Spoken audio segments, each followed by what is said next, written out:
The Self-Publishing Advice Conference, SelfPubCon 2025, brings indie authors from around the world together for 2 days of insight, inspiration, and connection. It's live online October 18 and 19 and free to attend. Get early access to our international competition and all the latest conference updates at selfpublishingadvice.org/conference-2025. Welcome to Self-Publishing with ALLi from the Alliance of Independent Authors. This week, it's our advice stream focusing on editing and design. Discover how you can apply best practices in these first stages of the publishing process to ensure the excellence of your work and its ability to appeal to your target readership. And here's your host for the Self-Publishing with ALLi podcast, ALLi Campaigns Manager, Matty Dalrymple. Hello, everyone. I am Matty Dalrymple. I am the Campaigns Manager for ALLi, and I am here today with Gale Winskill. Hey, Gale, how are you doing? I'm very well, thank you. So to give our listeners a little bit of background on you, Gale Winskill is an editor at Winskill Editorial with over 30 years of in-house and freelance experience in the UK and abroad across both adult and children's fiction and nonfiction. She provides a whole range of editing services, book coaching, and some ghostwriting, and works with traditionally published and self-published authors. Gale creates and delivers training for several publishing bodies and teaches the fiction stream at the HarperCollins Author Academy. And we're going to be talking today about editing of children's books and picture books. And I'm especially interested in this in the context of the fact that you have done, as you say, a broad range of books, adult and children's fiction and nonfiction. So I thought it would be fun to just start out finding out, is editing a children's book or a picture book very different than editing those other kinds? Is it more similar than different? How do you approach that? I think in many ways it's more similar than different. Picture books, I would say, probably do stand on their own. I mean, because obviously you have all the illustration to consider as well. But in terms of the basic editing and structural editing, copy and line editing, the biggest difference with children's fiction and adult fiction is the language level and the content, whether it's appropriate for the age. But in terms of the actual, what you physically do to a text, it's very much the same. I mean, the differences with picture books, however, is that you have to make sure that the illustrations match the text and that it tallies.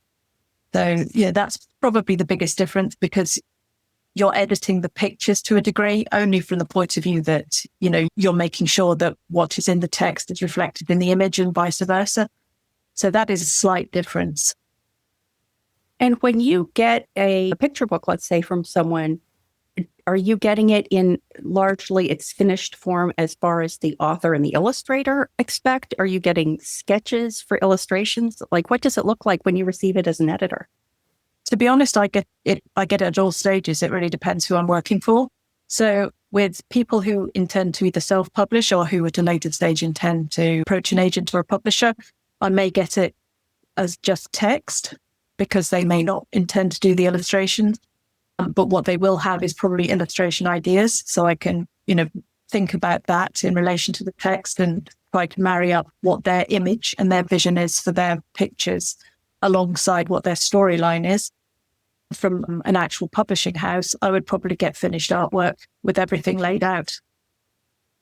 And when you say that you're editing to an extent the illustrations, the pictures, as well as the words, can you give some examples of the input you might provide about the pictures? Sure. I mean, one of the things that's most important is that every single picture is full of action, because if you consider the age group of the children, they're quite young. So they want things to be, to grab their attention. So there has to be a lot going on in the pictures. So it has to be something that's fun, and they have to be quite different from each other. So you don't want a color palette that is absolutely the same throughout a book, because children will find that quite boring. And in the same way, illustrations shouldn't be static. There should always be things going on. So they can always find something that they can also recognize in conjunction with the words, because younger children, those who are, not able to read the actual physical words, they read the pictures. So as you continue to read the same book again and again, which you tend to do to young children, they familiarize themselves with the storyline, and they know where they are in the story by looking at the pictures, because so that effectively they read the images while an adult is reading the actual words to them. So it is a different form of reading. The idea of having to have sort of psychological expertise about the experience that your young readers are having. I mean, I think as adults, if we're writing for adults, then we can kind of generalize how we are reading at that period of our lives, i.e. as adults, to what our readers are going to experience. But I can imagine there's some lessons here about putting yourself in the mindset of the target audience you're going for. Do you have children that you have tapped into their experience for reading in that way? My children are no longer that age, but they're now in their early 20s. But yeah, I do remember that basically the ones that they liked most were always the ones where there was a lot more going on. And another thing actually as well that very often people don't consider is where you physically put the focus of the image. So, I mean, it's different with publishing houses because they have professional designers and people who already know about this, but particularly with people who are doing their own illustrations, it is very natural to put the focus of the image bang in the center of your picture. But if you consider if you have a double page spread and you put, say, the teddy bear or whatever is the focus of that image bang in the middle, you're going to lose it in the spine of the book. So this is another thing that, basically if I do get rough images, that I also tell people, and because it's natural, you just wouldn't think about this unless you've ever done it before. So, yeah, I can imagine that's a good piece of advice also for people who are writing nonfiction that might include like graphs or charts or illustrations to consider those kind of design thoughts as well. So as an editor, you're doing structural and developmental editing. And again, I think that most adult authors, when they're writing their books for adults and, maybe they're writing like the 120,000 word fantasy novel and they're really struggling structurally with the words that come between 80,000 and 110,000. Obviously, that's not going to be the case for you. So talk a little bit in terms of structural and developmental editing. What are some of the thoughts that you're bringing for editing a children's book? I mean, to be honest, they're much the same as you would for an adult book, to be honest. It kind of almost boils down fundamentally to there being a beginning, a middle, and an end. Now, that does not have to be linear in the way that you actually present that to your reader. You could do it in reverse or through a series of flashbacks and things like that. But that also boils down to there being some form of conflict within the book. So that forms the basis for, you need to sort of assess that right from the beginning and introduce this threat or this problem or this conflict that your characters need to kind of overcome. And then the rest of the book, the main bulk of the book is them trying to overcome that and get to a resolution of that problem or that conflict. And you can break that down, like I said, to a beginning, a middle, and an end in a very sort of simplistic form. And so for the author, it just really depends how they actually want to present that. Like I said, whether they want to do it linearly, which always works for kids' books, particularly for the younger age group. But probably as you move more towards young adult fiction, you can, complicate that a little bit more and make it more interesting. And I'm not suggesting that you can't do that necessarily for younger readers as well, but it is a little bit more problematic just because they expect it to be a little bit more linear and a bit more obvious in that respect, on how it actually flows through the storyline. So those would be the things that I would be looking for. When it comes to copy editing and line editing, I think back to the books that I really enjoyed when I was young. And oftentimes they were the books that every once in a while would introduce a concept or language or something like that was a little bit advanced beyond where I was. And so if I was reading where everything was just very accessible and known to me, it wasn't as interesting to me as when I came across a word and I could kind of guess what it meant based on the context, especially if there were pictures, you can kind of guess based on the pictures. Do you have advice for people about both the creative and, let's say, the marketing benefits of doing that, like writing certain components that are a little outside what would be an expected experience level of the reader? I think you should challenge readers. I don't think children like to be patronized. And I don't mean that the author does that deliberately, but I think they do enjoy being challenged and sort of having to think around what is being, conveyed to them.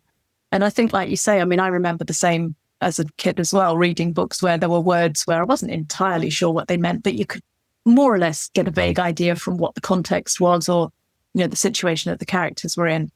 And so bit by bit, the next time you encounter that word, you go, oh, I know what that is. And I think that is a really good thing. I mean, you still want children to obviously be able to follow the main storyline and everything. But I mean, I think throwing the odd thing in there that they have to think about is never a bad thing. It's also, it holds their interest. I remember many years ago, somebody saying that they had read a book that referenced an aircraft carrier. And they spent a very confusing period of time because they thought an aircraft carrier must be a kind of airplane, not a kind of ship. That would be very confusing, but I think it would be kind of startling in a fun way, an exciting way when you found out what an aircraft carrier really was. I think that is true, actually. Yeah. Yeah. You have that aha moment where you have to kind of rearrange your thoughts, but sometimes that's part of the fun of reading. Mm-hmm. And when we think about getting really down to the word choice level, I mean, there's sort of the proofreading aspect of it, but the very specific word choice, what tips do you have there? Or what are you looking for when you're reading a children's book or a picture book at that level? Well, I suppose you have to kind of consider the age of the kids, and you have to, sort of think, it is difficult, but you have to try and put yourself in their shoes and think of, if you were speaking to a child, would you use the words that you have just put down on the page? So again, it's kind of that thing of wanting to stretch them slightly, but not overwhelm them. But also, one thing I find with particularly children's picture book authors is, and they don't realize they're doing it because obviously they're adults, they use quite complicated syntax. So they might invert a sentence, which from an adult viewpoint isn't complicated at all because we're just used to doing it all the time. But for a child, it is actually quite complicated. And also using overly long sentences, which again, as adults, we keep doing, and we will use clauses and subclauses, and we'll, put in parentheses and all that kind of thing. And we do it automatically. But for children, you have to kind of break it down into sort of manageable little subsections. So, little short sentences so that they can follow each chunk as it appears. And then gradually, as they get older and you move on into more complicated fiction, bit by bit, you can extend that. You can make the syntax and everything else more complicated because it mirrors their learning and their sort of appreciation of language. I know that you do book coaching, I imagine, for authors of children's books as well. And can you discuss a little bit when people come to you for coaching that are writing those kinds of books or want to write those kinds of books, what are some common challenges they're facing? What is some of the advice you offer in order to address those? I think with a lot of it, they don't appreciate some of the actual expectations and reader conventions that are associated with particular types of books. And it's not that necessarily they're wrong. It's just that they've never actually had to consider that readers do have certain expectations of different types of literature.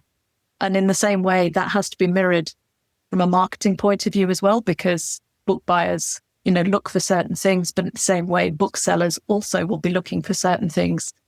So you do have to take in a whole load of considerations which are throughout with the actual writing and the storyline, and bit by bit kind of try and put it all together.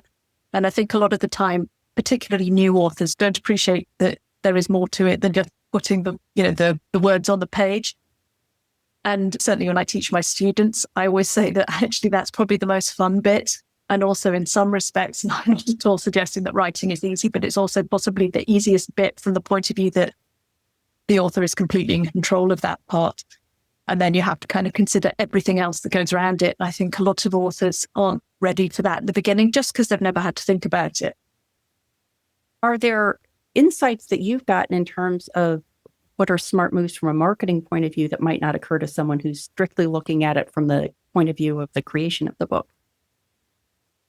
Well, I suppose with children's fiction in particular, you have to consider the age categories, which, you can argue that in some ways they are slightly restrictive because children read at different ages and stages and they all develop differently. So, but it is a marketing tool. And again, it's a general guideline. And I think you do have to kind of, I quite often will receive a book and some people say, oh, I've written this book for sort of a 7 to a 12-year-old.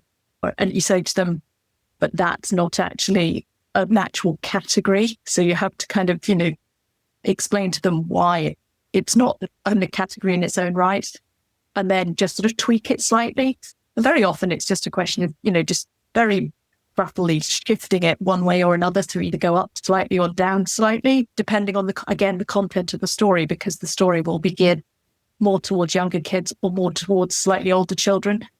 And so the content is very much also a way of almost, pigeonholing where that book will go, because obviously certain content is better suited for younger children and another content for older children. So it's all a bit of it's a juggle of just trying to get it right, see where it fits. Are there standard age delineations that book marketers target to? Like it sounded like in there they were kind of unfortunately reaching two standard age groups. Well, certainly in the UK, you have picture books, which are roughly between 3 and 6, roughly. And then you have what they call early readers, which is 5 to 8 years old. And then you have children's fiction, which is 9 to 12. And then you have young adult, which is 12 and above. But like I say, that is just a very rough guideline. So it's probably more content-based. Very often the sort of average readership falls somewhere in the middle of every single category. But again, like I said, if you had, say, the 9 to 12 category, the average age is probably 10, 11, but not all 10, 11-year-olds read at the same level. So it's a guideline. Yeah. In other circumstances, I can imagine beta readers would be very important in this circumstance. And obviously, if someone is writing for a book for like a child or a grandchild, niece or nephew, someone they have access to, and they're aiming for that age group, then they have a ready-made beta reader right there. But if they don't, what are ways that they can use in order to understand, do an initial crack at whether what they're writing is making sense to the people they think they want to reach? Well, certainly when I worked in-house as a children's editor, I used to have a few people who had children of the right age group. And I would send books to them and see what they thought about it. And I remember saying, and they didn't know me, which was actually a big advantage because I could say to them, I want to know exactly what you think about this, that, and the other. And I would ask them some very general questions. And it was always really surprising on the things that kids pick up. So things that possibly from an adult perspective, you would think they wouldn't like, they probably would like, but they would have absolutely loathed something that as an adult, you thought, oh, that would be completely innocuous. And they'd come back and say, oh, but couldn't stand that character because, and you go, oh, okay. So I think find children that you do not know, because the problem with children that you do know in the nicest possible way is that they don't want to upset your feelings. And so they will probably tell you what they think you want to hear. Whereas if you actually have access to, say, if you have a friend who's a teacher who teaches the right sort of age group of children, and you're able to maybe get a sample of those children who would read the book, but they have no relation to you and they don't know you, they will give you a very honest opinion. And I think then you do get a very good idea of where your book works and where it doesn't, because they won't pull any punches, because kids don't. And I think, if you can do that, if you can tap into that, I think that is probably one of the best things that you can do, because it is the most useful, because you not only have your target market, but again, you will discover all sorts of things as an adult you had never previously considered. Yeah, I can imagine if one got the appropriate approvals and permissions to do this, what could be really fun is to have, a recorder, like video, the experience of the reader reading the book, ask them to comment as they went, so they might say, oh, look how cool the dragon looks, or I'm really, really liking this character, or something like that. And you could never do that with a whole book. You could never train a video recorder on a reader while they read your 80,000 word mystery novel or whatever. But finding a circumstance where you can actually watch the experience of the reader experiencing your book could be very cool and could give you more specific information than I think any author of a longer work would love to have, but probably never has the opportunity to have. Yeah, possibly. I mean, certainly I used to do it in-house with fiction that was that was aimed at 9 to 12-year-olds. But like I say, I didn't know the children involved. So yeah, I think that idea is definitely generalizable, that idea of going to people you don't know and who don't feel beholden to say what they think you want to hear is very important. I would say the same applies to adult fiction as well, to be honest. But yes, exactly. Yeah, you don't want to just ask your friends and family if they think your book is good. Have you ever found yourself in a position where you're having to sort of negotiate between an author and an illustrator? Not really. I mean, what I find sometimes is I do sometimes get books sent to me where the author has also done the illustrations. So they haven't had any structural editing done. They've just done the entire thing. And then they come to me and they present the book to me as a finished thing. And very often, as I've already said, they haven't considered a lot of the basics of how a picture book should be and how it should look. So it can be quite a diplomatic challenge to say, I appreciate you've put all this work in, but your images don't work because that can be quite, well, I mean, I'm used to it. I've been doing it for 30 years, but you don't want to upset people because they've obviously put an awful lot of work in. So you have to be quite careful about the way that, you do actually explain things to them. And for the most part, I do try and see whether I can reuse or suggest how they can reuse what is there and just sort of make minimal tweaks without completely, having to scrap what they've already done. But sometimes, unfortunately, you do just have to say to them, you might have to just go back to the beginning. I can imagine that a lot of people, I'm saying this because I myself have found myself in this circumstance, encounter a situation that we think, oh, if I was a child, I would love to read about this. Like, I imagine it happens a lot with pets. You can tell this is the example that happened to me specifically, that years ago I had a tiny dachshund and she did adorable things. And I always thought it would be fun to do a book. Over time we had she developed, like, the cast of characters was building that could be members of this book. When I was thinking about it, I have barely any contact with children. So I kind of knew that this would totally just be a fun project for myself, that I would never expect it to be successful because I was doing it for myself. I wasn't necessarily doing it for the reader. I was just acknowledging that was the fact. But I can imagine a lot of people have that experience, especially with little kids. Like, they tell the bedtime story, and the bedtime story is very popular with their children or whatever that might be. And now they kind of have an idea, like my kids love when I tell the story about the prince and the princess or whatever. And they're trying to figure out what to do with that creative urge.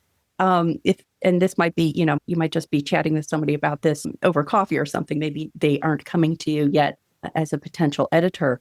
What is your advice there? When someone just has that very general idea, they're intrigued by a certain character or a certain theme, what would you say to them?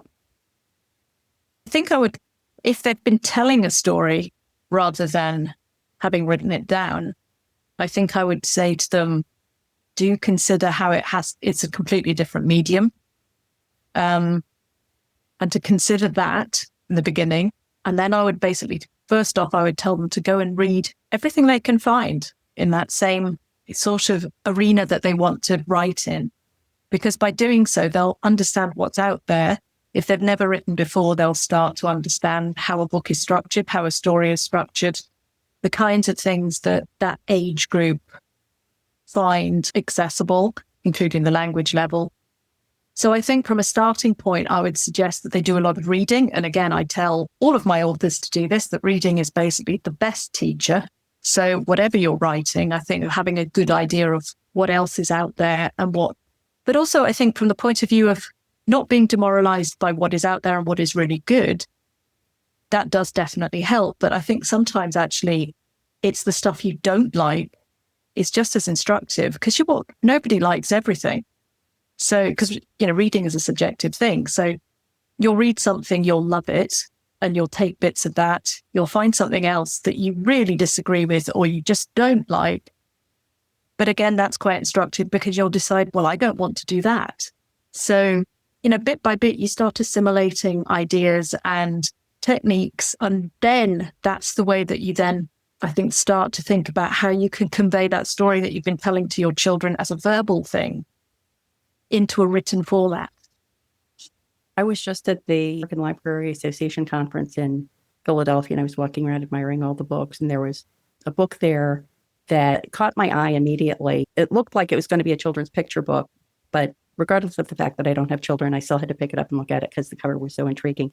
And it was very clear that it was not a children's book. It was beautiful illustrations, but they were all illustrating things that would only be meaningful to an adult, like illustrating strange interaction that you would only have in the workplace, or, things that would make sense to adults, but would make no sense to children.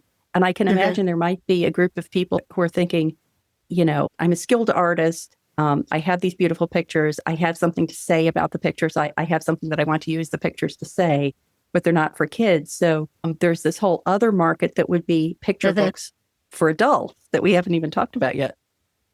There is, but there's also, I mean, there are a few books as well that have been very successful across both children's and adult markets because they basically cross over. So on one side, they can be read by children as a straightforward story, but because adults can read between the lines, it can have a deeper meaning. So I think, yeah, there's definitely scope for that. But I think as well, what I found interesting when I've worked with publishers who maybe have picture books that have come from other cultures, that can be fascinating as well, because obviously what is acceptable to one culture necessarily acceptable in another. So I have worked on books where actually they were aimed at very young children, but for an English-speaking market, the pictures are absolutely graphic. And you couldn't use them in an English-speaking environment just because truly that's not what we are used to. Whereas in another culture, that's completely acceptable. So, that also does make a difference. And I'm sure it works the other way, that possibly you send English-speaking text to some other culture and they just go, well, that's a bit lame. So, exactly. So I think that kind of thing does also, very often that was something that I found really fascinating, just the different mediums and the way that, different cultures have different expectations for children as well. Yeah. I think that idea of putting something in there that will entertain the adults too is key, because I think that like the children's cartoons that do the best are the ones where, the parent can be sitting next to the child watching the cartoon and the parents are laughing at maybe something a little different than the kids are laughing at, because there's, a reference to King Lear in it or something like that, something that the adult is getting, and it's not deterring the enjoyment of the child, but at least it's giving the adult something to come back to, especially because, as you're saying, kids like to read the same things over and over again. And so if the parents are reading it, give them a little something too. That is true. And I certainly know when my kids were young, there were certain books that I was very happy to keep reading again and again, and other ones where I would just slightly die a bit more each time when they came back with the book. But that's just how it is. What would be an example of one of those books that you enjoyed going back to time and again that might be a good model for people if they want to read up on some of the better examples? Oh, well, I mean, certainly in the UK, the Julia Donaldson's picture books they absolutely stand out. They're fun. Most of them are written in verse, which is extremely difficult to do. She makes it look absolutely effortless, but they're just fun. And she also works with some wonderful illustrators, particularly Axel Scheffler. So just the sort of intermarrying of the two things, they were always brilliant. And in fact, I still have those books. I refuse to part with them. So, but yeah, there were other ones like there was one called Farmer Duck. I think when I remember one of my children was slightly tantrum-esque at the time. And even now, we have this joke in the family where one of us will, will say, "Are you a bit sleepy, weepy and tired?" which was the key phrase from this one picture book. So yeah, it was just quite funny just thinking back to that, actually. That's probably the best place to start, because I think everybody probably has that place on their adult bookshelves where they keep the books from their childhood that they just can't bear to get rid of. And that's probably a good place for people to start and start that study if they have this goal of writing a children's book or a picture book. It is funny, though, because I must admit that books that I absolutely loved as a child that I reread and reread, but I mean, really in the fiction era, some of them do not. They don't travel. Times change, attitudes change. And looking at them again and remembering how much I love them, but then looking at them 30 years later, you just kind of think, why on earth did I like that? And my own children would be going, seriously? You'd like that? And so some of them really don't date and they're timeless, and other ones really are very much of their time. And I think it will be interesting in another 20 years to see whether some of the ones that seem to be timeless now, whether they actually will stand the test of time. Yeah, for sure. Well, Gale, thank you so much for sharing your insights about children's books and picture books. And please let everyone know where they can go to find out more about you and everything you do online. But you can have a look at my website, which is www.winskilleditorial.co.uk. You can also find me on the ALLi partner section of your ALLi website. Or you can find me on the Chartered Institute of Editing and Proofreaders directory as well. But yes, certainly check me out, come and find out. And if you want to chat to me, there is absolutely no fee, no obligation for doing so. Great. Thank you so much. You've been listening to the editing and design stream of the Self-Publishing with ALLi podcast, and if you haven't already, we invite you to join our organization and become a self-publishing ally. You can do that at allianceindependentauthors.org.